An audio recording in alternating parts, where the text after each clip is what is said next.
और ये मोदी सरकार से ज्यादा किसी के ऊपर चरितार्थ भी नहीं करता है। चुनावी मौसम है, जुमलों की बारिश के लिए तैयार हो जाइए, और जुमले इतने ज्यादा होने वाले हैं कि नए नए शगुफे उसमें रचे जाएंगे। मोदी सरकार ने एक नया जुमला, एक नया गुब्बारा छोड़ा है। 9 साल में 24 करोड़ 82 लाख लोगों को गरीबी से उबार दिया गया है। लेकिन कहीं ना कहीं यह गरीबों के खिलाफ एक साजिश रचने की भी बू आती है। अपने चिर परिचित अंदाज में यह गुब्बारा छोड़ा गया। प्रधानमंत्री से लेकर भक्त मंडली तक ने नीति आयोग के इस दंभ में खूब हवा भरी, लेकिन यह झूठ इतना बड़ा और यह मजाक इतना भद्दा था कि कुछ ही देर में फुस पटाखा साबित हो गया।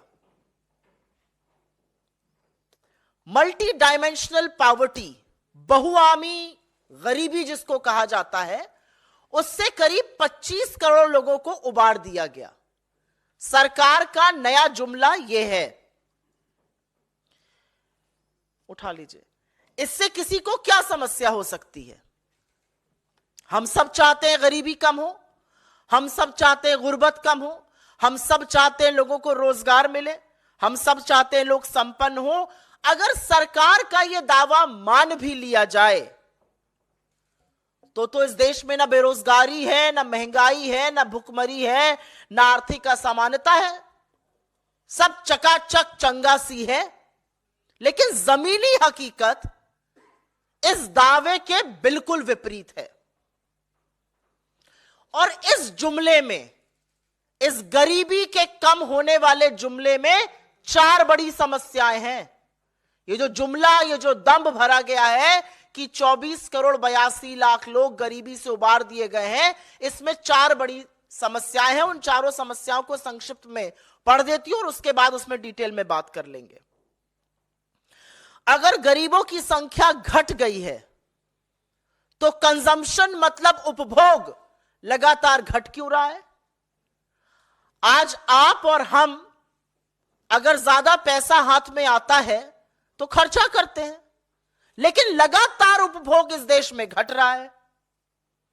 अगर सरकार की ही माने और गरीबी की दर 11.7% पर आ गई है तो सरकार 11.7% का मतलब हुआ कि इस देश के 140 करोड़ में करीब सिर्फ 15 करोड़ गरीब रह गए। तो सरकार की क्या मजबूरी है? किस मजबूरी के तहत आपको 80 करोड़ लोगों को मुफ्त का राशन देना पड़ रहा है? और यहीं से साजिश की भी शुरुआत होती है और अभी उसके बारे में बात कर लेते हैं। नीति आयोग ने किस थर्ड पार्टी से यह आकलन कराया? क्या इसकी पुष्टि आईएमएफ ने, क्या इसकी पुष्टि वर्ल्ड बैंक ने, क्या इसकी पुष्टि किसी थर्ड पार्टी ने की?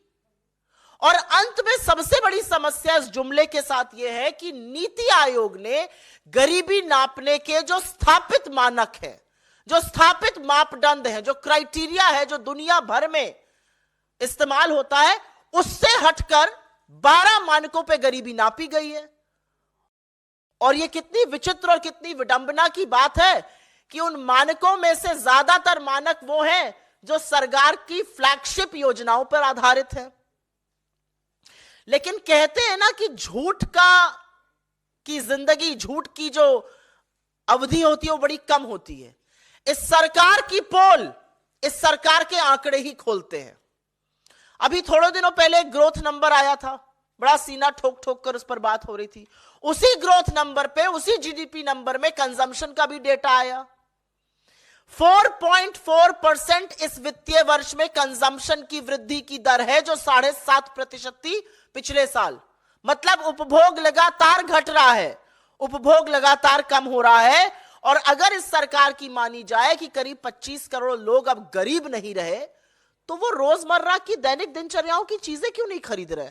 साबुन, तेल, कंघी, मंजन, ये सब तो दैनिक दिनचर्या रोजमर्रा की चीजें हैं। इनको बेचने वाली कंपनियां जो हैं वो हिंदुस्तान यूनिलीवर और आईटीसी जैसी कंपनियां हैं।